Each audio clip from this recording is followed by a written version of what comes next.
And we are live. Welcome to episode 48 of the RetroSlot podcast. Jay, how are you? I'm good, man. This puppy. This puppy.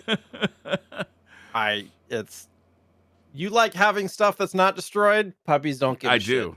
Yeah, they don't. How have you been, man?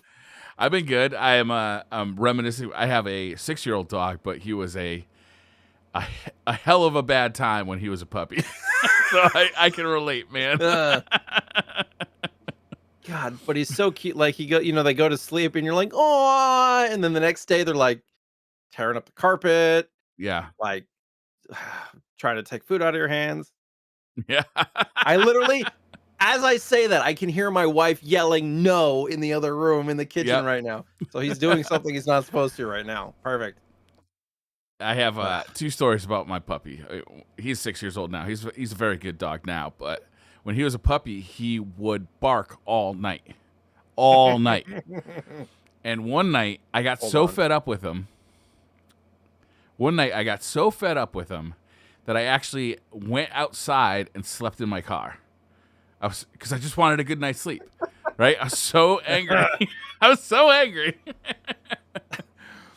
And then he also was a chewer when he was a puppy. Thankfully, he outgrew it. A lot of dogs do outgrow that. Some don't, though.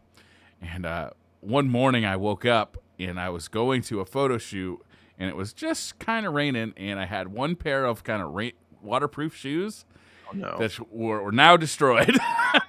So the whole day, I spent with my feet wet, swearing at that dog. Yeah, most of our days right now are just running around the house, just following me like, no, leave it, stop, no, drop it, stop, leave it, no. He hasn't chewed up shoes or anything yet, but he will pick them up and take them to a different room. Oh, nice. That's convenient. It's just like, yeah. And he's got like separation anxiety and stuff, and my wife will like put him, because I sleep late, because I stream late. And so she'll like put him in the room when she goes to work. And I'm like holding on to him, and then as soon as she closes the door, I let go. He like, for 10 minutes or so will just like bark and whine and scratch the door. And we have these hampers, these clothes hampers that are probably 3.5 feet off, like high. And he jumps on that thing like a goat on a rock, like, will this help me get out the door? Like, unbelievable. He'll like jump and try to get the doorknobs. Yeah. I don't know why we put ourselves through this. And then, we have a dog cam. We have a Cooper cam on stream now, and he sleeps because it's the middle of the night. It's the only time he'll sleep. Oh, right? That's good. But like everybody that comes in is like, oh, he's so adorable. I'm like, don't let him fool you. That's because he's sleeping. Yeah. Like, how come he sleeps all the time? It's like, because it's 1 a.m. That's why he's asleep. Anything else he's doing is not as much fun. Yeah. But how's life treating you, man? Pretty good. I had a nice weekend. I went golfing. We almost got kicked off the golf course because the marshal was being a real jerk. We went to this place in Hartford, Connecticut, which is, if you know anything about Hartford, Connecticut, not one of the nicest cities in the USA. Known for high crime, not real good, right? Somebody decided to build a golf course there, I don't know, 100 years ago or something. And now it's like mostly known for like, don't leave anything in your car when you park there. If you see a dead body in the woods, you should probably drop your ball. Don't look for it anymore. Just, like that kind of thing. It's not a nice place. But for some reason, one of my friends wanted to go there. And so I go up to I'm running late, right? And so I had to like run in, pay. You running late? Weird. And I go up to pay, and like the starter, who ends up also being the marshal, says to me, well, I'll give you the privilege discount. I'm like, what's the privilege discount? He's like, I'm like, oh no! I don't think I do know. And I don't like this at all. Yeah, if I do know, I don't like it. Oh no! But I didn't have time to like spark up a conversation because he was also talking about I don't even want to talk about that other stuff with his friend. So we take off. We play 9 holes. We're waiting a lot, but not like it's not. Have you ever played golf, Jay? Yeah, I have. Okay, so when you play golf, for anybody who doesn't know, you'll find that it's a slow round when you end up like waiting around a lot. Like you'll be at a tee box and you can't hit because somebody's still playing like out on the fairway. So you just kind of gotta wait. And we found that on about every hole. Not like egregious though. It's like a couple minutes and then we'd be able to play. So it wasn't too bad. It's not by far not like far from the worst I've ever seen. Mm-hmm. The group in front of us quits after the 9th hole. So we were able to just jet through the 10th hole and we're playing the 11th hole. And we hit our tee shots on the 11th hole and we're driving down the fairway. And we see the marshal just kind of like come up and park near our balls. And he's got kind of a scowl on his face. He says, "You guys got to pick up your balls and move to the next hole." We're like, "What? Why?" He's like, "We have given $300 worth of refunds for people who have been waiting." And we're like, "Yo, man, we've been waiting too. Like the group in front of us just took off. Like, I don't know what you want from us." Also, it's only been 2.5 hours. Like that's not fast, but it's not like crazy slow. Like he's like, "Pick up your balls and go." I'm like, I'm not gonna do that. I'm just gonna play. No. So Yeah. we continue to play. He goes and talks to the group behind us, who we kind of realize is playing a scramble, which means they hit 4 balls, then they go and they pick up all the balls except for the best one, like the furthest the best one. ball, yeah. Yeah, best ball. So like, yeah, I can see why they might think that they're waiting on us because they're only hitting the best ball. You know what I mean? Mm-hmm. We go to the next one, tee off again, and he shows up again. And I look at him, I said, "Look, buddy, you better be giving me the greens fees was $100. You better be giving me $100 worth of cash if you, if you're expecting me to pick up my ball. Because like this is, like what I mean is you better be giving me a refund if you want me to stop playing golf." He's like, "You need to pick up your ball, move 3 holes forward. You're holding up play." I'm like, "We're not holding up play, bro. We are not doing that. That's not us. Like we have been waiting on every hole. Like we are not the ones slowing up play." So he's like, it basically ended there. It was like, I basically refused to pick up my ball. Right. And he was adamant that we needed to, you can come back and play the 12th, the 13th, or the 14th after your round. I'm like, what are you even talking about? So we get off the course. And as much as I really wanted to go into the clubhouse and have a couple beers to kind of rub it in a little bit, my friends wanted to get out of there because it was Hartford. But it was a 4.5 hour round. So we finished the back 9 in 2 hours, which is pretty quick. Yeah. Right? It's not like blazing fast, but I don't know. It was weird. It was just weird. Like he really wanted to, I've never seen that ever. But we had fun anyway, so fuck him. Power trip, like sounds like he's just one of those guys who gets off on telling people what to do and stuff. Maybe I wasn't initially receptive enough to his racism, so I was like, "You're obviously not privileged enough?" Question mark. I don't. Yikes! It was bizarre.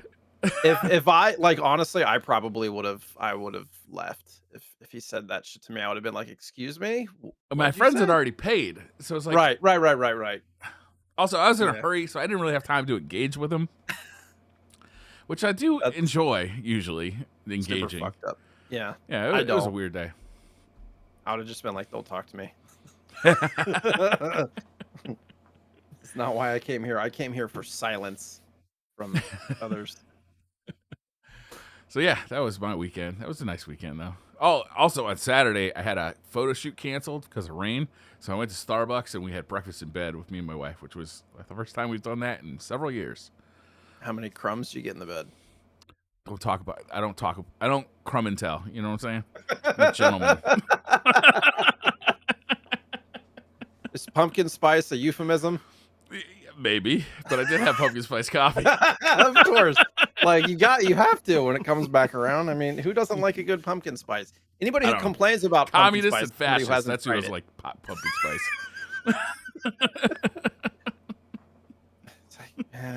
you're hating on it because people enjoy it. That's why you hate it. Yeah, that is like I think it's some people's main hobby is just hating on things that people enjoy. It's like, well, I'm so angry. What should I take out all this anger on? My life sucks so bad. Let me ruin something for somebody else. Those pumpkin spice lovers, man, they're really bringing down the world. That's right. It's like people who have like like a they have like a thing against what is it, candy corn? It's like, Oh yeah. yeah, we all agree that candy corn is like the shittiest of candies, but like I'm not gonna get upset about it. I'm not gonna make I'm not gonna die on that hill. Like I don't care enough, you know. Like I'm just not gonna eat it. I I have a love-hate relationship with candy corn. Yeah, I hate to love it and I love to hate it. Like I'll eat, I can eat like 5 or 6 kernels and I feel like, I kind of want some more and then I'm like, "No, don't eat anymore because then you won't like, you know what I mean? Then you'll hate yeah, it." So, it's just I eat just enough to like not hate it. And yeah, if you ever have those little pumpkins, those are the yeah. best. I just actually had one of those for the first time the other day. My wife brought some home. They're delicious. They're like more tender than normal. And then there's Yeah, also similar the to a choc candy corn though. yeah. Well, I mean, it's basically the same thing, just a different shape. And then there's the chocolate ones, which are delicious. But now they have like all sorts of different kinds of candy corn. Have you seen the Thanksgiving dinner candy corn? No, I have not. It's it's bad. It's got like 5 courses meal in a candy corn. So there's like gravy Wait a minute. candy Does it corn. like take like turkey and stuffing and mashed Yeah, potatoes? All it right. exists. It I'm is a real curious thing. enough that I gotta try it. I thought that what are those Jelly Belly candies that like taste like different things, like popcorn and stuff? I thought Oh, those would be not the disgusting. Bean Boozled ones? No, the ones that specifically are supposed to be good flavors. I thought that Yeah. would be disgusting. I think they're delicious. So Yeah, who they're knows? amazing. They've always been, like, they've been around forever. Yeah. Um, so the topic of the day is Yes. and I gave some concession here to our overseas listeners. Mm-hmm. What is your favorite chip or crisp? Mm. Mm. I know that one right off the top of my head. Uh, they are branded by Fridays, the restaurant, and they Oh, are the potato tater skins? skins. Yeah. Yeah. They used to be made by Keebler. I don't really understand how that happened. Like they used to have like Keebler branding on them, Mm. and then all of a sudden, like Keebler, I don't know, is Keebler still around? Is Keebler still in business? I don't They actually know. have to be. They have to be They at used the to have the shop. commercials with the little like elves, the cartoon elves, but now they sell the same thing, but they're branded by Fridays, the restaurant, which is I've gone to once in the last couple of years with my wife. We met there on a Friday, like for happy hour, and we were the only ones sitting at the bar. I'm like, this can't be good. During COVID or No, like this was 4 weeks ago, I think. oh. Yeah, I told her I was going to Sliders, and she heard Fridays. So she walks into Friday. She's like, "Where are you?" I'm like, "I'm at the bar." She's like, "Well, I'm at the bar, and there's nobody else here." I'm like, "Where are you?" Where- She said Fridays. I said, "Well, I'm at Sliders." That explains why you don't see me.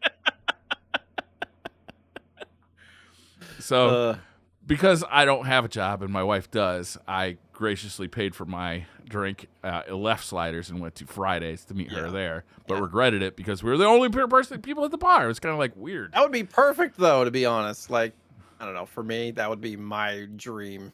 That's not why I go to the bar, though. Like, we could drink alone here. A lot cheaper. That is a good We can point. also eat microwave food. That says But Fridays on the box here. the difference is, for me, it's like you go to a place that's quiet, you can have a good conversation, and people are serving you. Yeah, That's what I pay for. You know what I mean? Like you that's can get true. whatever you want. People bring it to you. You just can engage. You don't have to like, I don't know. That's perfect for me. I But I like going get to the what you're bar saying because too. I like to talk shit to people. Like, it's You're the fun, guy right? that I And hate at the bar. I am totally the bar. I will butt into your conversation because you're sitting at the bar. If you wanted to have a private conversation, go sit at a booth or go Yeah, sit at a yeah, yeah. table, right? If you're sitting at the bar, like this is what a bar is, right? It's like an open Yeah. table, like everybody's involved. And if you're talking, like the other day, some people were talking about how the Washington Redskins football team changed their name. They took the Redskins out, which I think like at long last, right? But they're Mhm. talking shit. They're like, oh, they should be proud that we named a football team after them. And so I gave them a few examples of other slurs that you could name a football team that, and they're like, Oh, oh no. yeah, you know what? You might be right. Uh, when I was up in Seattle for PAX, my buddy that I stayed with, he's kinda like you, he's more social, right? And so we went out pretty much every night 'cause I didn't wanna cook. And so we go, and immediately he's like, "You wanna sit at the bar?" I'm like, "Ugh, whatever." Yeah, I Like, do. "Ugh." But, I was there for social reasons, so it was, like, Yeah. not as bad. But it very much like we'd be having a conversation and I'd like hear responses from like over my shoulder. I'm like, having a conversation. Why are you? I don't know. It was weird. When the Well, if you wanted bartender, to go for a date, go sit at a booth. yeah, yeah, yeah, yeah. if I don't you know. want, if you want the addition of a peanut gallery's opinion, sit at the bar. Like I wasn't a jerk about it or anything, but Yeah. yeah, it was just like one of those things where I don't necessarily expect somebody to respond to something that I'm having. I'm having a conversation with a buddy and Yeah. somebody's responding. I'm like, you don't even know the context as to what we're talking about. Fine. Do you ever go to a bar by yourself? Never. Never. I have never done it either. Like ever, ever, ever, until probably the last, I'm gonna guess 6 months. I've started going to like a local bar Mhm. just to have like I'll order like something like a small thing like an appetizer and like have a couple beers just to be in like a social atmosphere because like I just miss it so much. There was I think it was, I don't know if it was TikTok or something. It was a guy talking about um in between places or middle places or The something. third place. Yeah, the third place. Yeah. I don't go to any third places ever, so it's probably one of the reasons why I'm so anxious all the time. Yeah, that was interesting. He was talking about like the church used to be the third place. You'd have home and you'd have work, but there used to be a third place where you didn't have any responsibility, right? It might be church, it might be a bar, it might be, you know, a gym. Who knows what it is? But there's often that place for people, and that place was kind of taken away during COVID. Right. Yeah. What are your favorite So, chips? um, man, I feel like you can never go wrong with just a standard nacho cheese Dorito. That is a classic. Like, there's never a point that I'm upset if that's the option, you know what I mean? And there's No, me also neither. salt and vinegar. Like, I'm very partial to Are salt you? and vinegar. My kids like salt and vinegar, but I'm not a big fan. I don't like. I actually don't like potato chips mainly. Like I like the processed potato chips, like the Pringles and the Oh, Tater yeah. skins. The But ones like that the aren't. actual like Lay's potato chips, not really that big a fan unless I'm got a dip, like a nice French onion Sure, dip. Oh, I'm all over that. But sure. just a plain potato chip. Lays aren't my favorite, but if you ever have an opportunity and you have, like, a cold cut sandwich or something, put some salt and vinegar chips on the cold cut, Oh add yeah, some nice salty vinegary and I like thick cut, like kettle style salt and vinegar chips. yeah, Yeah. that's good stuff. What are your feelings on Cool Ranch? I mean, I'll eat them, but they're definitely not my first choice or second or third or fifth. Mhm. I would rather Have you ever have tried the spicier nacho? the purple bag. Well, Yeah, yeah, I've had yeah, the yeah. spicy nacho, but the purple bag one, is it salsa verde or something like that? Can't remember the name of it, but I know the flavor. I have gotten those too. They're really good. Purple bag, or they're a little bit sweet, have a little bit of spice. Yeah, Those are good. yeah, they're a Um, little spicier than regular nacho cheese, but they're not like stupid like Cool Ranch. yeah, but just the standard original nacho cheese Dorito is definitely my favorite. Yeah, you can't go wrong. Can't go wrong there. Those are good for dipping too. Like depends on the dip though. Sure, I mean, probably be good with like guacamole because it's a tortilla chip. Yes, it's Uh, got to be a cool flavor, like sour cream or sure, guacamole. yeah, yeah, makes sense. You don't want like hot artichoke dip. I mean, really, how bad can it be? But still, Can't be that bad. no. Oh, now I want some like spinach dip with sourdough bread. That sounds great. Yeah. All right. We got some news. This is good news, man. Like this is I'm gonna say a power packed news segment. It's not the longest, but I'm going to say it's the strongest. It's not about size, it's about density.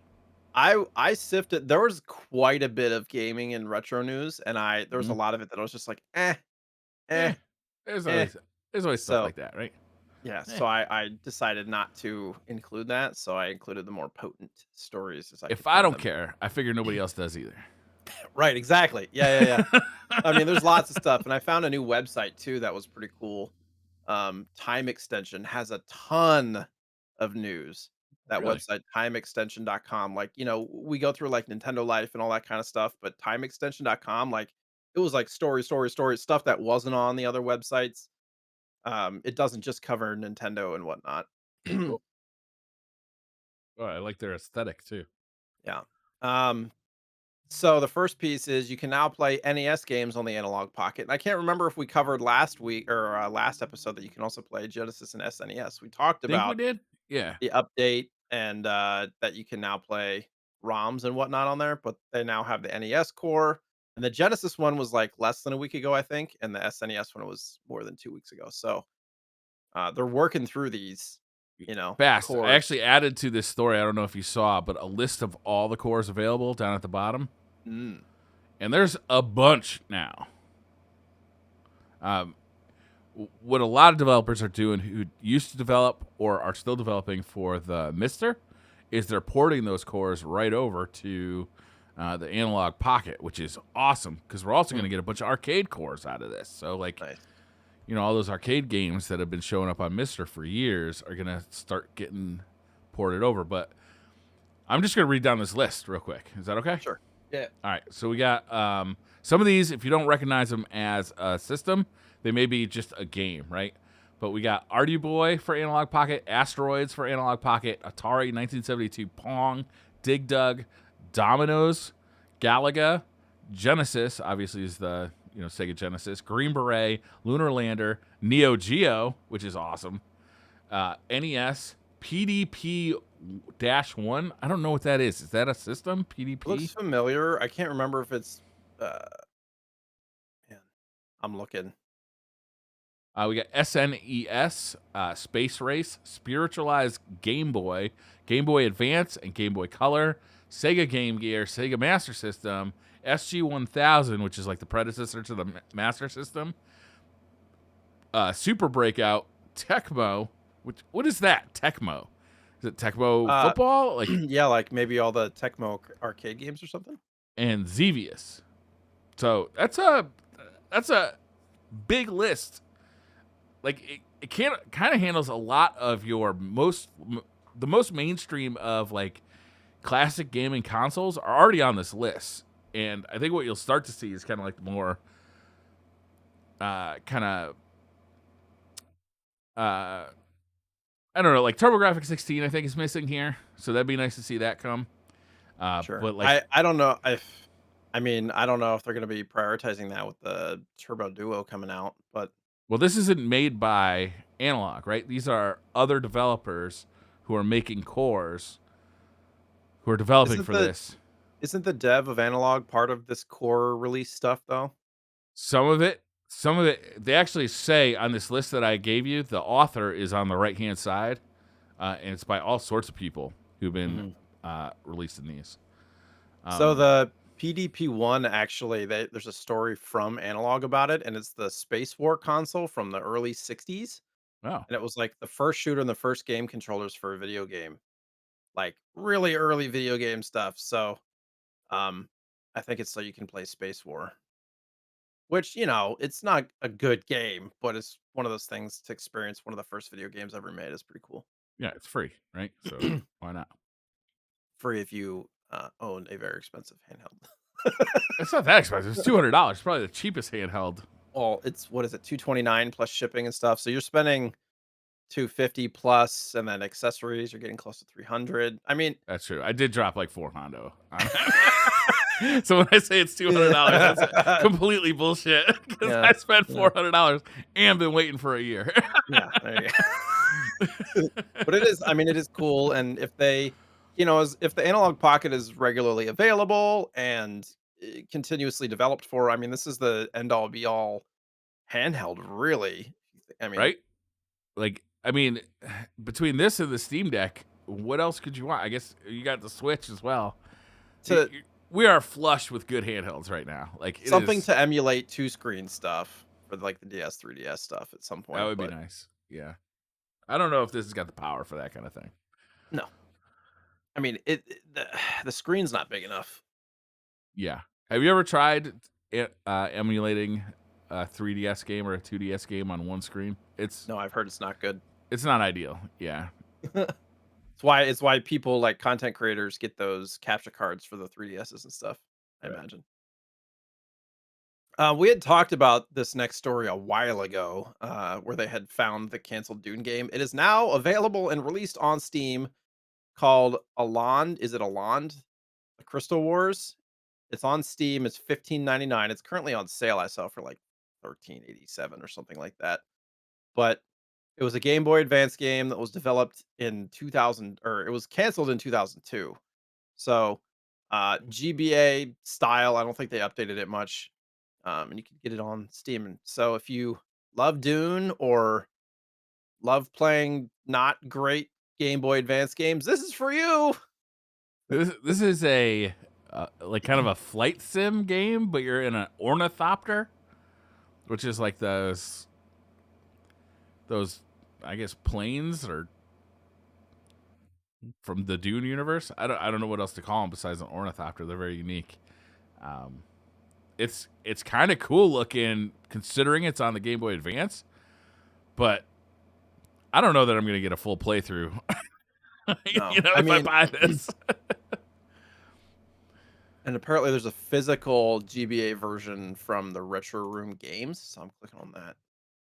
Okay, that's actually more interesting to me than buying the Steam version. 55.99 for that. Is that Uh, still? Cart box manual. Hmm, that's So interesting. you can play it on the actual Game Boy Advance if you'd like to. Well, Which if I is pay 4 times as much, I can get a Game Boy Advance cart that'll sit on my shelf and I'll never play. yeah. I'm gonna probably do that. well, well, if you have a Steam Deck, then yeah. um, Hyperkin. I thought this was cool. We were just talking about the TurboGrafx 16. Hyperkin is currently developing a PC Engine slash TurboGrafx 16 console. The one caveat here is that it won't have a CD drive. So it cuts like it can run PC Engine games, but only the Hue cards. But there's speculation that they might make like a USB port ROM situation available. I don't know. I don't know exactly how they'll work it, but Hyperkin's currently developing it. It says it'll come out next year. They showed it off at the Japanese game show. This is good news in my opinion. Hyperkin, I don't think make the highest of quality consoles, but they're often the cheapest of consoles. Like they're usually relatively inexpensive. And easily accessible. And the Apparently. TurboGrafx is an expensive console, right? If you find a working one, I would expect to spend $200 to $300 on it. Sure. And if it hasn't been serviced, if you haven't gotten the capacitors replaced, you need to immediately because they are leaking 100%. Mhm. It's just that era of the 90s, they just were not very reliable. So between this and the analog TurboGrafx that is expected to come out someday, you know, turbo fans are eating good. Yeah, Plus, I we're supposed to the analog pocket is supposed to get a turbo card reader, right? right. Right. Who knows when that'll come? I imagine Right. they'll probably come similarly to the Duo, but they announced the Duo what, like 2020 or something like that. It Yeah, was like it's October been a of bit. 2020. That And company I is not expedient at normal times, but during sure. COVID, they have been like glacier pace. I started collecting for TurboGrafx when they announced it. I was like, "Oh, sweet! I'll have a way to do it." And Yeah. just so I have, I don't know, 15 or so TurboGrafx games now. And Well, I have in the no way to play meantime, 'em. this might be like perfect, right? It's like you can play some games while you wait. I mean, what's really the difference between a Hyperkin system and just emulating? Because it is a software There is emulation. no difference. There is no difference. So I It's think if I they wanted usually to have do like that, I'd ARM get a chip of some sort, a cheap ARM chip of some sort, and then software emulation on it. I think if I wanted to do that, I should get a Mister setup, to be honest. MISR would be way better, but then you're not using your cards. Right. But I mean, it's just a cosmetic thing, anyways, to put your card in there and it registers and then loads up a ROM. It's like, I it, it's it, I understand that we've talked about the kind of the feeling of taking the game out, putting it in the system, turning it on. There's some enjoyment out of that too, which I don't want to take away. But Yeah, just but with from the a Hyperkin in particular, it literally does what you're saying. You put the cartridge in, and it reads the cartridge, basically downloads the ROM, and then plays that ROM. right, yeah, which is But always still, like so. Our local game store, I've bought like an expensive, like a $200 plus game. I took it home, put it on my SNES, didn't work. Cleaned it mm, out. I mean, they already cleaned stuff. Put it on my analog, didn't work. Took it back. They tested it on their Hyperkin system. They're like, it works. I'm like, no, I'm returning it. I'm sorry. yeah, Like yeah. the board was all like it had like rust and shit on the board. I'm like, if this was a $10 game, it'd be different, but it's not. Like, I'm not. I'm sorry. They're like, okay, no worries. It was in less than 7 days, so they were nice about it. And they put it back on the shelf. I'm like, you should test it on, a not I've had that Hyperkin exact system. same experience. I actually bought Revenge of Shinobi, which was just a beautiful box. It was like everything about it was perfect. Mhm, I put it in my Genesis, it didn't play. I put it in my Sega SG, the analog Genesis, it didn't mhm. play. But the Hyperkin consoles do this like death grip on the cartridges. So like you stick them in there, and it's like, I got you, motherfucker. You're not going anywhere. So it doesn't surprise me that would make a better electrical connection, but it's also Sure, wearing out your sure. cartridge. I'm positive of it, right? Yeah. I'm actually really excited about this next piece of news. Yeah. So we touched on this, and this actually happened before last episode, but I missed it. Suikoden 1 and 2 getting an HD remaster next year, and this is gonna be like it'll be on Switch. I'm pretty sure on the other consoles and whatnot. They didn't say like exactly when, it just says 2023, PlayStation, Xbox, PC, Steam, Nintendo Switch. And they're like, it's a full HD remaster of a Wow. 16-bit like PlayStation games, and I'm really excited because these are very highly touted RPGs, right? And Yeah, I've um, never played these either, so I wouldn't mind checking them out. there's like a list of all the updates. They're updating like sound effects and things like that. They're putting an autosave in there. So I'm Oh really excited wow, about that's this. awesome. Yeah. Oh wow, look at And this. Okay, so all background illustrations have been upgraded to HD. Updated effects breathe new life into the pixel art. New environmental sound effects to immerse yourself in the fantasy world. Battle sound effects are also now HD and added a new level of realism. Newly added autosave. Battle Fast Forward is actually really nice on these old mhm, RPGs that expected you to mhm. play for like 100 hours. Conversation logs, so you can go back and like look up. What are What you did that doing? Told me asshole to go say? somewhere. Yeah, yeah. Yeah. The downside of some of these has been that the pixel art, they upgrade like some of the visuals, but they don't upgrade some of the other stuff, so it looks out of place. And like they put a new font in for like the words, like the text, and that looks weird. But from the pictures they're showing here, it looks really good. It Like looks like just looks that. good. It looks like that Live Alive kind of HD retro style is Yeah, what it looks like. Because the yeah, backgrounds are really high res. That second picture with the sunset on the horizon and the two yeah. characters kind of up on the wall, that looks incredible to me. That looks nice. I've never played these games too, so I'm probably gonna be looking to pick this up. And I think they were talking about some kind of unofficial sequel is also in the works currently. So How many Suikoden's games were there? 5. 5? So 1 and 2 were on PS1, 3, 4, 5 were on PS2. Okay. And I'm pretty sure that's it. And they're all relatively expensive. 2 and 5 are the most expensive. 1 has gotten expensive over the last couple of years. 3 is really not. 3 is pretty cheap. Okay. And I think 4 is kind of in the middle too. Well, But 2 did and they 5 are the mention if hardest. they're gonna do a physical release of this or I haven't seen anything. okay. I I hope they mean, do. yeah, a physical Switch game would be dope. Yeah, if the Switch is capable of running it good. Okay. It's PlayStation coming, would yeah, be it's coming out on good too. Switch, so I can only imagine. The style is perfect, it's perfect for a lot of those Switch games.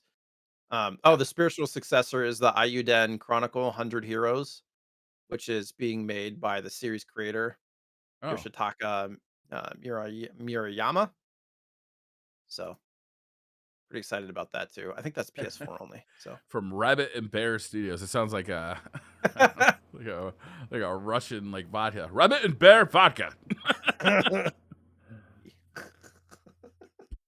Yeah, That's interesting.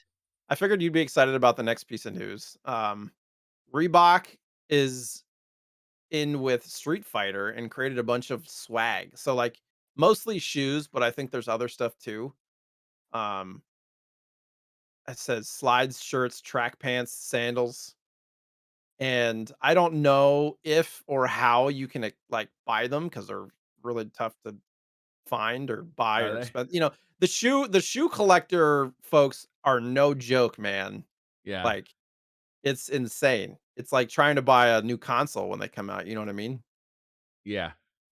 I think it's worse than that, right? Yeah. That's awesome. I think it's cool. Unveil slick series of new sneakers and clothing, but good luck getting your hands on them unless you live Yeah. in Right. Taiwan. I, that's cool. Like if I saw these at a store, I'd think about it. Honestly, They're probably pretty expensive, but yeah. I mean, it's no Reebok pump, but Pump it up. I was like, is that just me or is that we lost Briar for a second. He's working on it. For those that are audio only listeners, you don't give a shit, but if you're watching on YouTube, you're like, Briar's gone. it Briar, gets come hot in this back. office, and the camera overheats. So I have a Mhm. little tiny fan that I got to turn on that blows directly on the camera. Just get like a oh no. Get like a banana leaf. It's like wave. Mhm. I like the Akuma sneakers especially. Yeah, the dark ones. Yeah, although the Ryu ones are pretty cool too. I like them all actually. I would buy these if I could, honestly, because I'm a nerd. What do I like the most? The Chun Li ones are cool. They're not for me, but like the Dalsim ones are pretty cool too. Yeah. So I was having this conversation with my mother a couple of days ago. And I saw this like bright green Mustang, like lime green Mhm. with a big black stripe, and it was like lowered all the way to the ground, and it was loud as shit. And we were going to lunch, and it drives by us, and I'm like, "Damn, that thing's fucking cool." She's like, "You would drive that?" I'm like, "No," but I'm glad somebody else is driving it, so I get to see it. Yeah. Like, there's a difference between me liking something and me buying it. Like I would get sick of seeing a lime green Mustang all the time, right? But I think it's cool. Like I'm glad somebody else bought one and like Right. drives it around. I think it's awesome. It's the same thing with like Lamborghinis and stuff that you see on the road. That lime green, bright ass color. It looks cool on the road, but Yeah, yeah, I would not buy that. yeah. Also, Lamborghinis are for like trust fund babies. You don't want that shit. Get a Ferrari. Be a man. Either way, I can't afford either, so it's fine. Um, Doom. Somebody got Doom to run on an Apple Watch. Of course they did. Is there Like, any electronic device with a screen that they haven't got Doom to run on yet? yeah, it's like Doom. Doom is one of those like, hey, can it run Doom? Like get one of Yeah, those the new Game and Watch screens. I bet you somebody's put Doom on it. probably. Probably. And it's I, like I always Quake. enjoy seeing it though. I don't think I've ever like actually like tried to get it to happen though. You know what I mean? Like, oh yeah, I Unplayable. need Yeah. Doom on my Apple Watch now. Yeah, you're on the bus or something, you're bored. Just let me bust out Doom on my Apple Watch. Maybe I could sync my Stadia controller to my Apple Watch and play Doom. Stadia. I I I took a picture and posted it on Twitter that I had bought the Stadia Founder pack.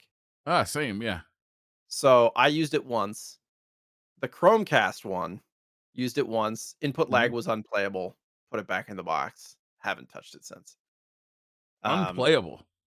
unplayable. The delay from from the family room Chromecast to the controller, it was like a half second delay, easy. Yeah, yeah. I have mine in my box right over there. He's showing his controller. It's like a PlayStation controller too, which I hate. So, but if you plug it into your PC and play through Stadia, it's still got a little bit of input latency, but it's not unplayable. And that's how I got my Destiny um Bungie bounty emblem was when T1 Riot was the bounty in Portland, and I live in Portland, and it was on Stadia, and I was like, "This is my chance! There's 7 people playing!" So he carried me to that. But I mean, just an aside, I do think that like cloud gaming is the future, 100%. Digital only storefronts, cloud gaming, I think it is the future. I mean, like the infrastructure's not quite there yet, but I do believe for the general public, the general consumer, it's like the Nintendo, right? It's like the Nintendo Wii. It's not the enthusiast choice, but for the general public, I think that's gonna be the way that they play games in the future. I think you're right, but you're right in the same way that mobile gaming is the biggest sector of gaming, right? Yeah, Mobile biggest gaming money is the maker. biggest sector of gaming because it's completely casual and like there's millions of people out there that play Wordle and like other like casual phone games. That's why it's the Mhm. biggest. And I think there'll be when they do figure this out, and I think Stadia actually, I think the technology was pretty good. It was the pricing model that fucked that whole system up. Yeah, It was on the so separation of the games ridiculous. and all that stuff, yeah. Yeah, but when somebody figures out like some kind of like, well, I don't know. Actually, Microsoft I think is pretty close to it with like a Netflix style model where you just subscribe and get all the games, and like you can play them wherever you are on whatever device you have. Right. Then yeah, I think that is going to be a huge. It's going to be appealing to a huge segment of somewhat casual gamers, but there's always going to be the people who want the most the best experience they can get, like Absolutely. the hardware in the house, so Yeah, there's zero latency and that kind of thing. yeah. I mean, if Stadia was like $10 a month and it allowed you to pull over any games that you owned and just play them remotely, then I would be all for it. Like any Steam games, any like digital Xbox, if you Yeah, own the game, if you own the license, if you've paid $60 for it and you could play it on Stadia, I think it would be worth the $10 because you're paying for I mean, thinking about it from an infrastructure standpoint, I don't know how the hell it would work because you're playing on Google servers, but at the same time, it's just loading up a game. So I don't know. yeah. Also, like the current structure of the internet is not conducive to this yet, right? It's like Right. if you got fiber internet, wherever you are, that's great. It's going to work awesome. It still If did you're not. if you're Oh, working yeah. off of Yeah. DSL still, guess what? It might not be so awesome. If you got satellite internet because you're so remote, like then it's not going to work hardly at all. Right. So True. we got a long way to go still before I think Mhm. this is a reality for the mainstream. Yeah. The next couple of stories are yours that you found. This one was actually really cool. So, RetroTINK 5X, if you don't know, is a device that you plug a retro console into, either like with a composite cable or S video or component cable. However you plug like a Sega Genesis or an NES into a TV, you plug it into this device, and then this converts that signal into HDMI into a high quality signal that then displays on your TV. And this is one of the best at what it does, and it now offers variable frame rates, which is amazing because a lot of those old retro consoles, the Super NES, I think, is particularly egregious to this, do not display at 60 FPS. They display at 57 FPS or 63 FPS, and old school tube televisions had no problem with this, right? They just Hmm. display it. But when you have a OLED panel or a LED panel, those have a lot of troubles with this, and it creates issues where you have to skip frames to get it to sync up in time to have lower latency, or you have higher latency to make a frame buffer, stuff like that. So if you get variable refresh rate support, out of the RetroTINK, and you can hook it up to a variable refresh rate compatible display, like a computer monitor or some of the newer monitors from LG.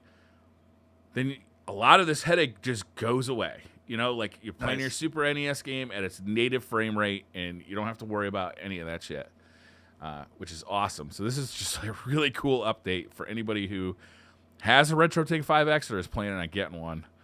I might just not have a camera for today. Are they are $300, the 5X, if for anybody's curious, and I remember Yeah, they were, like, out of stock for a while. Are they available now? It looks like they they go are. in and out of stock. It's a one dude company, right? Like, Okay. Yeah. so and he's actually right now working on the next generation, which displays at 4K, which is Right. going to be a major step up. So It'll I be actually interesting don't to know see if how that works out. I'd recommend getting a 5X. If you have a 4K TV, you might want to just kind of chill on that. I mean, the 5 how is the reviews on the 5X? It's best in class. It's amazing. I got the RetroTINK, the one before the 2X? 3X, I think. It was like $129. It was fairly affordable for sure, and Yeah. it was mainly so I could, like, record and play N64 games and whatnot, because there's not a whole lot of options to play N64 games and to stream N64 games and whatnot, unless you have, like, a RGB old school setup to do it and have all the different hardware pieces and whatnot. So the RetroTINK makes it super easy to do like the Sega Saturn or the PlayStation or the N64, Yeah. So And the guy, Mike Chi, who designs these things, is just a genius. Like, not only is it super easy to use, but it looks fantastic. yeah, it's great. The 5X Uh, has a remote. That's funny. It looks like a Roku remote. yeah, it is a lot like a Roku remote. Wonder why. Like, are people watching stuff on? No. For different settings, like because you might want to change settings on it. You might want Okay, fair enough. Fair enough. to. I was like, is it for Dragon Quest? What is that game? Dragon's Lair, where you're like, it's the point and click game where you have to click timed events. This is a remote specifically for Dragon's Lair. No, Sorry. it's like if you want to change resolutions, like Yeah, yeah, yeah. it supports like a 20, what is it, 2560, 1440 displays. It supports 1080, 720, so all that stuff. You need something to, um, help you do that. You can do it with the buttons on the front of the thing, but if your entertainment system's 6 feet away from your couch, it's a pain in the dick. I Sure. used to have an OSSC, or I still have it actually, and I upgraded to the RetroTINK from it. And I don't think the picture quality is that different, but the OSSC was way more of a pain in the ass to use. The menu system was just, yeah, it was like trying to learn Linux. It's just like, what the Right. hell is going on here? The next story I was pretty excited about. This actually kind of goes back to the PC Engine TurboGrafx 16 stuff. Is Crix, who we've talked about a bunch on this show, has announced the TurboEverdrive Pro with Turbo CD game support through the HuCard slot. So this is basically a HuCard that you'll be able to put an SD card into and load all the ROMs for the TurboGrafx 16, including Turbo CD games, and then you can play Turbo CD games without a CD drive through the HuCard slot, the cartridge slot in the front of a TurboGrafx or PC Engine, which That's is dope. super cool. I wonder. So my brain is doing a bunch of stuff right now. So, backstory: I have a Turbo Duo, but it's the Japanese version, Yeah, and it's the funny thing about it is um whatever they call it. It doesn't You can play US or Japanese or European no games region on. lock. Yeah, it's region free for the Hue card for the TurboGrafx 16 part, but it is region locked to Japan for the CD part. Oh, So it's interesting. really strange. And so my brain, or maybe it's the other way around. One of the two doesn't work region free. So I was Yeah. like curious if this would help that Yeah, I situation. didn't think that the Hue cards were region free. So it So might be maybe the the CD is region discs, free. the Yeah, yeah, yeah. CDs are region free, and the cue cards aren't. Right. Um, It's that's weird. interesting. But you Yeah. can mod PC engines to make them compatible with TurboGrafx games. I don't know what goes into that. I've never had to do it because I still have my original TurboGrafx 16. Sure. I had just Uh, been holding out for the analog one so long at yeah, this I hear you. point. But this is just super cool because, with CD based consoles in the early days, those things were super unreliable. The laser in the CD would go out of alignment and then Mhm. basically cause it not to work anymore. It's very expensive to get that fixed. The parts are becoming obsolete, so you can't even find them anymore. So being able to play these classic games on original hardware, this is a big win. Big win. Nice. That's awesome. Does he have a release date in mind for this? I don't think he announced the release date yet. Just that is currently working on it. All right. Yeah, but he is in the Ukraine, so we'll give him a bit of time. All the time here, yes. I'm gonna send him an email every day. What the fuck are you doing over there? What is Man, taking you so long? dark. Earthworm Jim. Yeah, man, I selected this game last week. Have you ever played this game before this week? Yes, I played it actually quite a bit as a kid, and it's funny. I own like I didn't realize I knew I had the SNES. I have 1 and 2 CIB completed box. And for like the second one, I had to make sure that I had the non-assembled in Mexico version. So, um, Of I course. didn't realize that I had the Genesis version already complete in box as well, Oh, and I had the Game Gear version. oh, So, wow! You have a quite an extensive yeah, I collection of just Earthworm Jim. the only ones that I don't have are the Sega CD one because it's Mm-hmm. fucking expensive.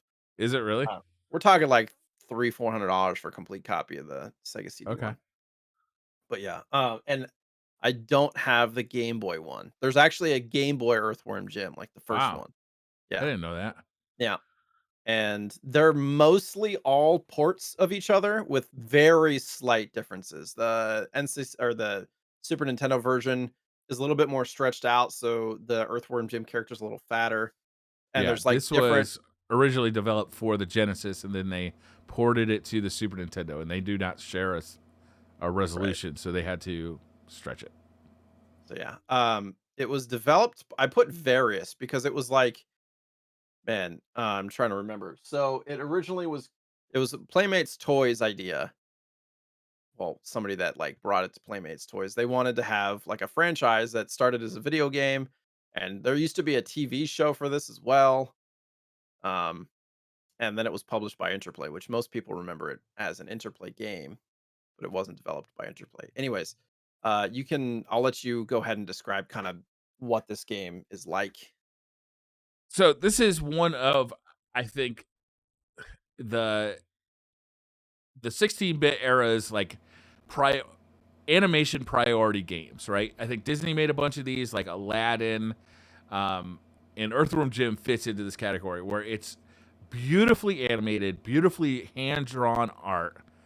Um, but the gameplay suffers a little bit because clearly, like, the animation had to be beautiful, and that is going to take priority about how good it feels to jump, how good it feels to shoot, how good it feels to, like, animate or to move your character around, right? Mhm. I think this game still feels pretty good, but you definitely find some areas where, like, I think it's the first level where you're jumping from tire to tire, like there's these piles of tires that you have to like kind of navigate with your by jumping, and sometimes it's not entirely clear to you where your where the tires are going to grab your character, like where it's a platform and where it's not a platform, because all the tires kind of look the same. Right. They were just drawn to be beautiful, not drawn to be like like the perfect landing spot, a la like Super Mario would be, right? Mhm. Um, but I think it's not a big enough deal to keep you from playing this game. I think the game is. Siri's got opinions on this. It's like there's no camera, so I don't have context. Yeah. Yeah. So this game is, I think it's one of the most gorgeous 16-bit games out there, right? It's just unbelievable. It's definitely filled with that kind of 90s gross out humor that I don't really think translates super well anymore, but like, you know, it's just fun. It's a cool looking game. It's really beautiful. It's not the best playing game, but it's filled with a lot of heart and personality, and I think it's well worth checking out. Yeah, absolutely. I can't remember if we said that this was available on the Nintendo Switch online. It is. Yes, it is. So it's That's why I accessible. selected it. Yeah, if you have it, and you might hear some kid crying in the background. Apologies. So yeah, Playmates Toys. They owned Teenage Mutant Ninja Turtles at the time, and so they wanted to start a new game franchise. Because they saw the success of like Sonic 1 and 2. Oh, hey, Briar's back. And for the moment. Um, the guy who created the character also voiced the character in the first 2 games. So Jim Ten Naple, he created like the worm character, and Playmates liked it enough to create the game. Like there's a lot of history and there's a lot of accessible information about this game, which was dope. I didn't bring all of it back. But like I said, there was an original Earthworm Jim TV show, which I vaguely remember as a kid. There was a comic book series that was only 3 issues, and there was like action figures, and there's a new TV show in the works apparently, which is Really? interesting. Yeah. Um, but this game, it just jumping back into it, it brought back a lot of memories because I did play these as a kid. You know, you say that it wouldn't translate. I mean, if you're an adult, probably not. But if you're a kid, if you're like 11, 12, 13, and you're still into fart and poop jokes, like it probably still translates. Yeah, you I might be mean, right about that. uh, Maybe I aged out of the fart. That's sad to say. I hope that's not the case, honestly. yeah, I mean, the South Park games were hugely successful, and there's a lot of that stuff in there too. So, Good point. um, Earthworm Jim, like there's a lot of information here, right? There was an Earthworm Jim HD remake on the 360 and the PlayStation 3. But you can't play them anymore. They got delisted in 2018. Like, I don't know if there's any way to get those. I was wondering actually when I read that if it's probably like a licensing issue, right? Like maybe somebody's if they're working on it. You said they're working on a new TV show. Maybe it has something to do with that. Maybe they're going to come out with a new game. But it'd be nice if a limited run. It seems like a perfect opportunity for a limited run to step in and do like a re-release of that Yeah, they HD did a version, right? re-release of 1 and 2 in, like, an SNES cart, I think. No, but I want Genesis the cart? HD version Right. re-release. Yeah, I Yeah, don't think they didn't do that. So that would be interesting. So there's the first 2 games. The lineage is, 1 and 2 are on SNES. I think the second one's also on all the same platforms, I'm pretty sure. Yeah. except for Well, Sega CD, I don't think ever got Earthworm Jim 2. I don't think Game Gear did either. No. I'm not sure. I Both have of to those look. consoles might have been dead by the time Earthworm Yeah, Jim right. 2 came So out. you can at least get them on Super Nintendo. It was one of those that was a Majesco re-release too. So I mentioned the assembled in Mexico thing, but you can also get it as like a made in Japan or made in Mexico version. And there's also a sequel on the Game Boy Color called Menace to the Galaxy, which is not good in any capacity. And there was also supposed to be another game released on the PlayStation Portable, like in 2006, but the company that I think it was not Playmates, whoever developed the game at the time was owned by Atari, and Atari was going through a bunch of financial trouble at the time. So they had to like cancel that game, and that was about 80% finished. It was never Oh, released, never completed. I think there were that's screens that you can heartbreaking. see. Earthworm Jim 4 is supposed to come to the Intellivision Amico, but there's a lot of drama. Anybody that's been up to speed on the Intellivision Amico, it's been Amigo going is for kaput. years. I think Like it's done. I I don't think it's kaput. Tommy Tallarico's done, but I think the Amico's still go. I don't know. Who knows? I think it's done. So maybe the Earthworm Jim 4 will come out on other platforms because it was supposed to be exclusive to that. Um, yeah. Or a lot we haven't had an Earthworm Jim game in 15 plus years at this Yeah, point, really. honestly So though, like after Earthworm Jim 2, I don't think we had a good one anyway. Like the right. 3D version was no good. Um, Okay, that's right. There was an N64 game. I forgot. Supposed to yeah, be much different. They had to make a bunch of concessions and stuff for that. sure, It was right, okay. It was okay. I okay. own that too. I forgot I own that too. uh, but I think Earthworm Jim and Earthworm Jim 2, they were of a time. They were really graphically impressive. I played a bunch of versions of this game just to kind of like, Compare. I was just curious. It's Mhm. like one of those arguments you always hear, like which version of Aladdin is better, Super Nintendo or Genesis. I've heard that about this game as well, not nearly as often as Aladdin. So I kind of just tried to like play the games a little bit and figure it out. The Sega CD version was really cool because it has Red Book audio, so it sounds amazing, and the Mhm. soundtrack is made by Tommy Tallarico. Speaking of the devil, um, the levels are longer, and it has an extra level in it. However, I found that the levels being longer wasn't necessarily a good thing for me. They're already pretty long, I feel like, I and thought, yeah, sometimes that's how I hard to felt traverse. too. And I was kind of like, it doesn't feel longer like you're adding content. It just feels longer like you're copy and pasting stuff that was at the beginning of the level again. So I like the Sega CD version for the audio, but I think between the Genesis and the Super Nintendo version, that stretched out video on the Super Nintendo version, I couldn't get over it. So for me, it Mm. was the Genesis version all the way. Right? It was Did like, you start you probably started with the Genesis version playing it then. yes, I did. Yes, I Yeah, did. so that would make sense. I mean, um, I actually looked up some comparisons, like what were the differences. Obviously, not a whole lot. It's not Yeah. like it's a different game like Aladdin or anything like that.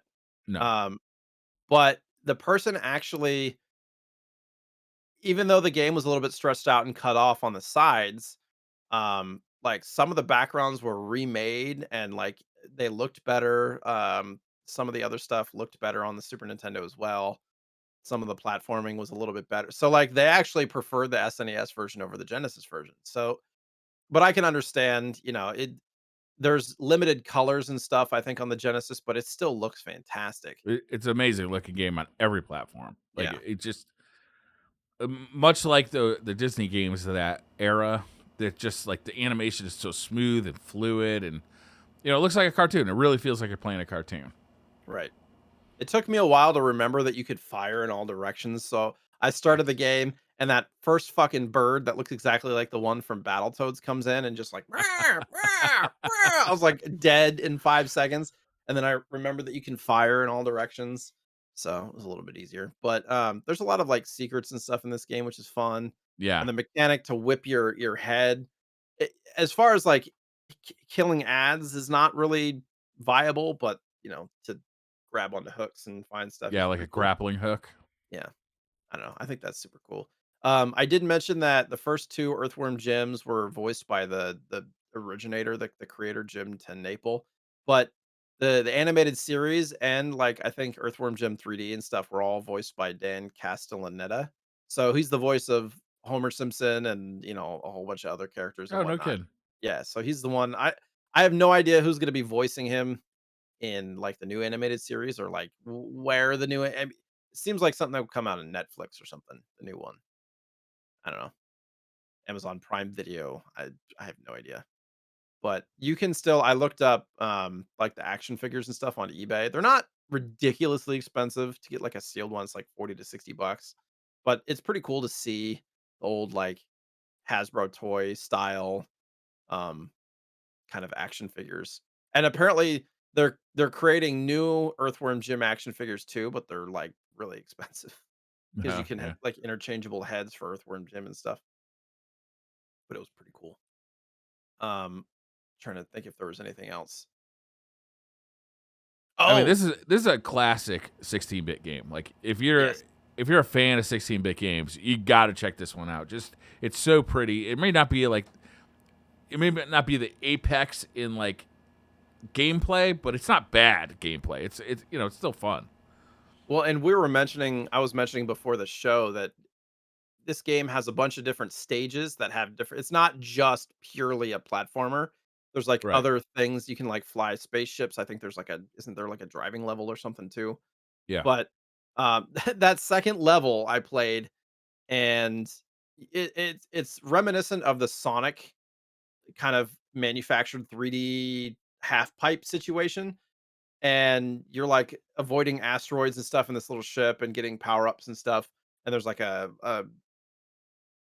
warp speed thing, and the rings are coming at you really fast, so it's really hard to focus on your character. And then when you get towards the end, the whole screen just starts flashing. I'm Yeah. like, good thing I don't have like seizure stuff because this would be awful. And it's very bright and hard to look at, but it's one of the yeah, like you said, you just kind of have to experience it. It's not the best game in the world, but it's one of those games that defined a generation and we loved as a kid. And just the character was light, and they made fun of themselves a lot in this game with some of the names and designs, Princess Yeah. What's Her Name and things like that, where it was more about making light of games from back then as opposed to being its own like just amazing thing. Yeah. Earthworm Jim was in Clay Fighters too. He made some appearances in other games as well. That makes me want to And play Fighters too. or sorry, just Clay Fighters as well.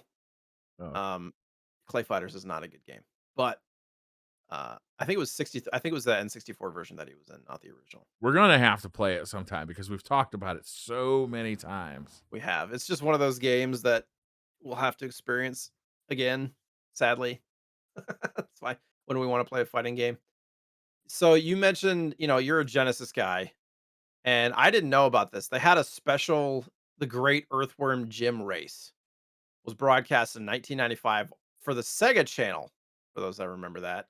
And basically, it featured an increase in difficulty. I wonder if you can find this version of the game somewhere. It had an increase in difficulty, secret room, and the first 200 players that beat it, it would display a password and a toll-free telephone number that you could call, and you'd get like prizes and stuff, which is pretty cool. So you could get like That is action cool. figures, books, things like that, swag. So I'm really curious. I kind of want to like go out and look and see if there's anybody that talks about that experience or if they still have that swag, what it was. Yeah. If, A if you lot of hear that this, Sega Channel stuff did not get preserved because it was, there was only no way to online. preserve it at the time for Okay. consumers. So I don't know. Maybe somebody's got it, but maybe not. If you participated and won that event, I really want to know your story. So if you hear Same. this, if you're watching or listening. Other than Same. that, uh that's pretty much it as far as details. I mean, like the history is rich. There's YouTube videos about the history of Earthworm Jim and all that stuff. If you're Yeah. curious. It's a divisive game, I found. Like back in the day, it was very well reviewed and very highly regarded. But Mhm. now, like looking at reviews now, like in the modern era, people are much more split down the middle about it, uh, whether they like it or not, which Oh surprised yeah. me a little bit. If you're gameplay focused and the platforming is pretty frustrating and not very forgiving and whatnot, like it it's not a difficult game in the way that like Castlevania is a difficult game. It's just difficult because uh, It's not always the apparent what you're supposed to do, right, and when you're and the doing it, movement's not great. So yeah. To me, the hardest thing about it to me is just like, okay, I see that there's a platform over there, but it's like I don't know exactly like where the platform is, like where the actual hard part of the platform is, because it's just like there's this big purple area, and if I get close to it, sometimes I fall through, sometimes I land on it. Like it's mm-hmm. a little bit weird like that. Yeah. I didn't really want to focus too much on Earthworm Jim 2, but we talked about the history of stuff a little bit. People say that the second one's kind of the end all be all Oh, version of the really? game. Yeah. Oh, well, maybe we'll have to do that one in a future episode. I'd like to play it. I don't think I've ever played it. Yeah. I don't know if I have either, to be honest. Maybe I did as a kid. What year did it come out? 1995. 94 was the first one. Okay. I don't know about the second one. I'd have to look. It was crazy. Like you'd get sequels like the year after. If a game Yeah, was 90 popular, you'd 95. get a sequel yeah, next year, right? Like as opposed to now, it's like you get a game, and if it's popular, like 5 years later, you get a sequel to it. Earthworm Jim 2 came out on PlayStation 1. Oh, in Europe. Okay. Yeah, there's some of that stuff too. Like where it came out on certain platforms in Europe only, but not in the US or vice versa. It's wild. Oh, you can get Earthworm Jim 2 on Steam. Hmm. 20 bucks. Earthworm Jim collection, Earthworm Jim, Earthworm Jim 2, and Earthworm Jim 3 for 20 bucks on Oh, that's Steam. pretty good. Interesting. Do you want to pick a game for next week? Before the pickups I could do the pickups. You want to do pickups? or uh, no, we'll do the we'll do the game. So I Okay. have a very well-known game that I Okay. think we've talked about wanting to play at some point. Very Leisure well Suit known. Larry. Please don't make me play that game. Was that ever on consoles or was that PC only? I don't know. I'm sure it got onto a PlayStation or an Xbox at some point. Sure. And then I have another kind of obscure game that I don't think that you would ever pick. Oh, okay. So I was thinking we just played Earthworm Jim. Greatest is pretty well known, so maybe doing Yeah. kind of an obscure one would be good, but I'm gonna let Okay. you choose. So a Yeah, really, let's do really obscure. well known one, or you want to go obscure? Yeah. You sure? No, I want to do really, really well known. I don't like the way you said, "Are you sure?" No, I'm just bullshitting. They're both good games. They're both good Okay, let's games. do obscure. Obscure. Okay. Jackie Chan's Action Kung Oh, Fu. fuck yes! I'm way into this. I know this game. I've never played it though. Yeah, so it's not a very easy game to access. So like I'm pretty sure card only is 80 to $100 or something like that. But and the other game was DuckTales. Okay. At some point I We didn't do do want to DuckTales already? I could have no, I sworn we did looked. DuckTales. No, we did Darkwing Duck. Oh, that's right. So I Okay, figured cool. DuckTales is on Well, the both list of at those some are point. great options, but Right. I'm actually pretty excited about Jackie Chan's action kung fu. That doesn't look like Jackie Chan. Well, this was a long time ago. Yeah, he What year hasn't was changed this? that much. Uh 1990 is when this game came That's out. random Asian guy. Well, the sprite on this The game, sprite if looks you like Jackie Chan. yeah, well, and his head's huge. Yeah, it's awesome. It looks great. I think this game has a really cool look to it. I'm psyched for this. I might try and buy this. You said it was $80 80 to for cart 100, I only. think, Okay, depending. Yeah. we'll see. And it's kind of hard to find. If you want a copy, my local retro store has one. I know for a fact. Hmm. So I could probably hook you up with that if you can't find it. But yeah. What's your first impressions of this game? I've heard it's really fun to play and it looks really cool. And I love Jackie Chan, so everything about it is great. Yeah, who doesn't love Jackie Chan? He's like the lovable action kung fu guy. Yeah, I don't know. But I think. Go ahead. I was just gonna say there's a lot of lore and story behind this game, and I think there was another Jackie Chan game that existed, but like didn't come TurboGrafx out. 16, I think. Yeah, so I kind of want to talk about that stuff, and there's not I wouldn't say controversy, but there's a lot of history and stuff behind these games, which is pretty cool. Cool. I think there's a Jackie Chan Game Boy game too, but it's Is there? a lot different. Yeah, Oh it's man, different. great pick, man. I can't wait to play Yeah, this game. Actually. it'd be fun. All right, pickups. Jay, you didn't have any pickups. Oddly, this week I've got a ton of pickups, so I'm just gonna Nice. bust Yeah, into no, it, we I have the guess. retro game. We have the Portland Retro Game Expo in a couple of weeks, so I'm sure I'll have a bunch then. Yeah. So the first thing I got was a Switch game. It's the Capcom Beat 'em Up collection, which Oh, didn't right. come out in the U.S. So I ordered this off of PlayAsia, and it's just a bunch of Capcom fighting games in a collection. Final Fight. I think. What else is the Knights of the Round is on here. Oh, nice. Not Battle fighting games, Circuit, but like beat 'em ups beat or 'em whatever. ups. Yeah, Captain Commando, Those should uh, be in the King US. of That I would Dragons. love that game. Yeah, yeah. I don't know why they didn't release it in the U.S., but I bought the Japanese edition, which you can play in English. So I was gonna say, maybe yeah, I'll look that up. yeah. I haven't even opened it out of the plastic wrap yet, but I'm looking forward to playing it. You know, these games. The funny thing about these games is they're great for you play it through them in like 20, 30 minutes because they're arcade games. So you just Mhm. Mhm. you don't have to put quarters in, so you just have unlimited continuous. So you just blow through them, but they're Sure. still fun. And it's having a collection like this. There's 7 games in it, which is awesome. Nice. My copy of the Turtles, Teenage Mutant Ninja Turtles Cowabunga collection finally came in. Again, I haven't even opened the plastic wrap up I yet. Did I show that? I did get that at I some think you point. I can't showed it. remember. Yeah, Yeah, I yeah, think you okay. showed it 2 weeks ago. But I didn't show mine, and I'm actually really excited about this. I don't even know if I'm going to play it on the Switch because I do also have it on Steam because Mhm. I just couldn't wait for it to show up. So I've been playing it on Steam Deck. So I don't even know if I'll open this copy. It'll just be like a collector's copy. Last week we talked about Gradius. Oh, nice. You I, got it. I picked up a copy. It was at the retro game store, and I was gonna say they're usually pretty it was easy to find. pretty cheap. But I figured I'd pick up a copy, and then the next big game to that, because I was picking that up. Actually, one of the guys that works there is like, "Have you ever tried Gyrus?" Which Oh, is nice. it's not a Konami game; it's an Ultra game. Ultra games are Ultra great. was created by Konami to make more games because Nintendo would only let you have so many games per year on the NES. So I haven't actually checked this out yet. I just I cleaned don't it own up that today. game. I don't own that. It's not expensive. It's like a $12 game or something like that. Right. But it's kind of cool because it reminds me of Tempest a little bit, where you're going around a circle and shooting in front of you, almost like that Earthworm Jim level, actually. Oh. Where you're shooting forward and you're kind of going around a circle like Tempest 2000.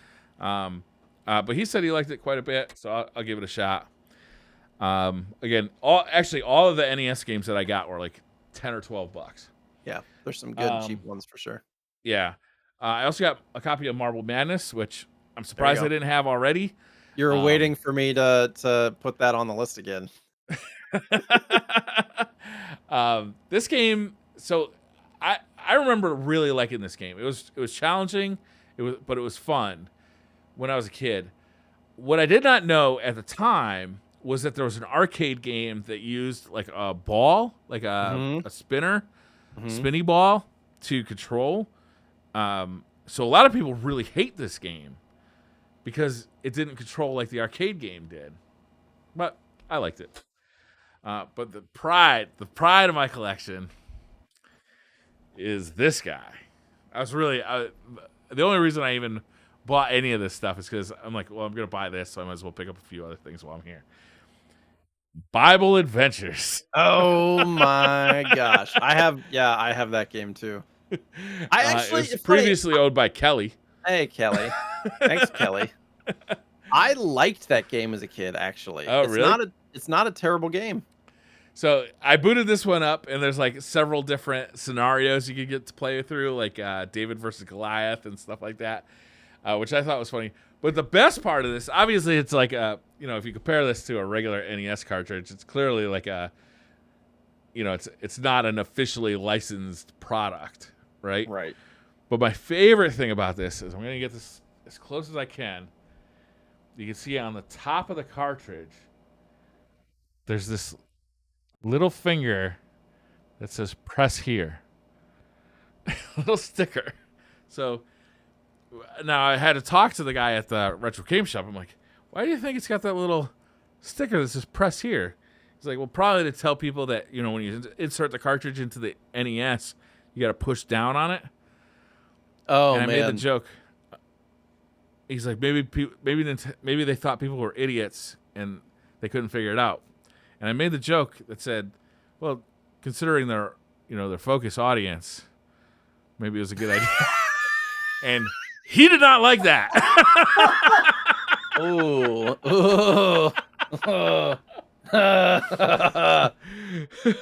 He did not like that. Oops, I didn't mean to diss your religion or your fellow religious members. But yeah, I don't know, just the novelty of this, like I just could not let it go. Yeah. And I know this Wisdom Tree company made a bunch of games. They did for the NES. But this Not is actually all the of them first one I've religious. ever seen. Not all of them religious related, but actually a lot of them were. Yeah. There's a bunch of them, like Sunday Fun Day is literally about going to Sunday school and stuff. Which is super really? expensive. Sunday Pretty Fun sure that's a Day. Wisdom Tree game too. Yeah, there's a bunch. But yeah, I also just have like a soft spot in my heart for colorful NES games, cartridges. Oh man, I have a few, but they're all the unlicensed ones that Yeah, right. Nintendo hated. It makes me so sad because the Famicom in Japan, their Yeah. cartridges are all different colors. Like, and Mhm. it's so much more interesting than just looking at like a gray cartridge. Sure, sure. You know, which I didn't give a shit about when I was playing games as a kid, but now while I'm collecting games, I don't know. I wouldn't say I'm a collector. You know, I'm a casual collector at best. But it's so much cooler to like see this like colorful cartridge and like the story Mhm. behind it and all that stuff. So yeah, I'll be playing some Bible Adventures, checking it out, maybe getting some Nice. God on. You know, It's a solid game. Like, I don't know. It's not great. It's not terrible. Oh, I looked it up. It said it was sold 350,000 copies, which is not a ton, in Christian bookstores. That's where you'd ah, buy that game. of I had course, no idea. of course. This was by far the most interesting thing in a Christian bookstore. Yeah, right. And I think actually I read a story somewhere about like a kind of religious game, and at churches they used to have like a market to get stuff, and literally you could get those games at church from the church market. Hmm. Isn't that, I mean, like, as a kid, if you were going to church, if your parents were taking you to church, that was, like, the coolest thing ever. Like, I can get a Nintendo game here? I didn't go to church as a kid, but I did. anyway. We did for a little while until Yeah, something happened, and then we didn't anymore. I'd like to hear that story. Well, I'll truncate it for you. My dad's side of the family is Jewish. My mom's side of the family is Christian. Uh, neither of w I mean, probably my dad's more Jewish than my mom's Christian. But my dad was like, "Eh, if you wanna go to church, we'll go to church." And it was one of the ways, like, we talked about the 3rd place as a kid. My mom liked community and meeting people and all that stuff. So, we went to church in Alabama, of all places, and my dad got eye surgery because he was old and has glaucoma and all this stuff. And, like, literally glaucoma, like, eye surgery, like, eye patch for, like, a week kinda situation, like, serious eye surgery. And so we didn't go to church for a couple of weeks or something. My mom got a call from the church. Not, "Hey, how's it going? How have you guys been?" You have not donated in 2 weeks. Literally, "We have noticed that you haven't been tithing recently." My mom was like, "And we're done." Yeah. Adios. That was the last time we went to church. I went to youth groups as a teenager a little bit with my buddies, and they were, a lot nicer, but, uh, yeah, I don't I have a love-hate relationship with religion in general, but Sure. I appreciate that people have faith and get connected. It's not a judgment from me. It's just not necessarily for me. I was having dinner with my father on Friday. He came up from Pennsylvania for Mhm. dinner. Um, went to Ruth's Chris Steakhouse, which was Oh, nice. delicious. Holy I've shit, never the been place there. was amazing. Um, but while my wife, so okay, all right. Side story. Am I It's the no longer a asshole? retro podcast. Am I the asshole? I'm gonna tell you a quick story. Okay, okay. Me and my wife will often, when we're going out to dinner with like friends or you know people that we know, we like to do this kind of dirty trick. Is one of us will get up and say we're going to the bathroom, go find the waiter, hand him the credit card, and pay the check, right? Which avoids like the whole at the end of the dinner, like, oh, I'll pay that, or Yeah, we'll yeah. split it, or whatever. We just prefer to pay it, and then when the waiter comes with the check, it's already paid, right? Yeah. And you just, you know, so we do that all the time. Well, Ruth's Chris, my father came up to buy us dinner at Ruth's Chris, Mhm. and my wife did this. She pulled the trick, but she used my credit card. Well, I Oh, mean, you guys are married, right? Does it really yeah, matter? yeah, sure. But I was Does like, it matter? Really? it doesn't matter.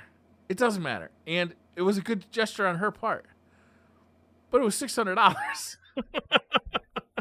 So, are you upset or was your father-in-law upset? Father, it was not my father-in-law. It was my father. Oh, I your wasn't father. upset. It's just like, Do you guys pay your credit cards off from separate accounts or something? uh, no, not really. So why does it matter what credit card was used? It was my father. My father had come up to buy us dinner, Oh, yeah, I'm confused. I thought you were upset because of the credit card, but it was your dad that was upset that your wife paid for the dinner. but it was also I was upset that she paid for the dinner. I was upset too. Oh, because you were like, "My dad was gonna buy." Yeah, like if Uh, we were buying, I wouldn't have brought us to Ruth's Chris, honestly. I think if I were you, I'd just communicate to my wife, "Hey, like, if that's something you wanna do, just let me know beforehand Yeah, yeah. so that I can emotionally prepare myself for that But kind it's of a like, bill." yeah, it. I haven't even approached her about the topic because it's just something we do all the time. So Yeah, like, yeah. how is she supposed to know? I would be like, I'd have a problem with it this one Yeah. time. Yeah. Yeah. Honestly, I think I'm the asshole here. I mean, if it's Anyhow, something you normally do and it's not out of the ordinary and it gives her joy, then I mean, right. just yeah. So I Anyhow, get I it was though. talking to I my get it. father. While she was doing that, I was talking to my father, who is gay and Mhm. has joined a church. I was like, why would you join a church? Like, God doesn't like you. He's made that abundantly clear. He's like, well, I I don't believe depends on the that. church. Yeah, I don't either. And so there's churches out here, in Portland and stuff that are very accepting of all of that. And when I was in drum corps, I taught and marched with a bunch of gay uh, guys and girls, and they had various opinions about religion, mostly negative, and so it gave me an interesting perspective. So whenever we went to a church, like I had to make sure that if my wife wanted to go to church, that we would go to one that was accepting of everybody. And the whole idea that I can get behind with religion is that that they love you for who you are, regardless of where you're at in your life. Like I can get behind that. But it's when Sure. people are, pointing fingers, you're like, you're not doing the thing that you're supposed to do. And like, You're going to no, hell. Yeah. yeah, all that stuff. No, thank you. So yeah, actually recommended me a book called Christianity, Social Tolerance, and Homosexuality: Gay People in Western Religion. Is it like Gay people in historical Western or Europe from the beginning of the Christian era to the 14th century. And it basically, I haven't read the book yet, but what he said is most of the stuff that references that gay people are going to hell was made up like way later, right? Like way I was gonna, after. yeah, like, yeah, doesn't surprise me at all. Yeah. I don't know. So I'm probably going to read that book. Yeah, well, that's cool. I mean, if it brings your dad joy, then that's awesome. The Yeah. third place. Right. It's tough though. Yeah, Yeah. serious topics here Anyhow. on the Retro Slot Retro Game Yeah, we got a Podcast. little weird there at the end, I guess. Talk a little bit about politics. Talk a little bit about religion. Talk a little bit about Yeah. racism and some video games. Yeah, we really cover it all on this retro gaming podcast. I don't think we make it a mystery what we believe Well, I either. don't believe in racism. Yeah, not no, definitely not. All right, guys. I think that's going to do it for this week's show. Hey, we're on a pretty good run here. We've done 3 shows in 4 weeks, Nice. right? That's pretty good. Yeah. I will be back for the next episode. If anybody's going to TwitchCon, say hi. I'll be Yeah, there. Also the Portland Retro Game Expo, I'm planning to be there, but it is literally the next weekend, so we'll see how that happens. But yeah. yeah. But don't be creepy. Oh, are you telling me not to be creepy No, no, or no. Anybody's going to say hi. Say hi, but don't be creepy, you know? what dictates creepy behavior? I feel like it's a judgment call in the situation, but you know, you know. They may not know. All right, yeah. All right, guys. Thank you so much for watching. We'll see you in 2 weeks' time playing some Jackie Chan's Kung Fu Action. Is that what it's called? Action Kung Fu. Action Kung Fu. Have an awesome week, guys. See you next time. Bye.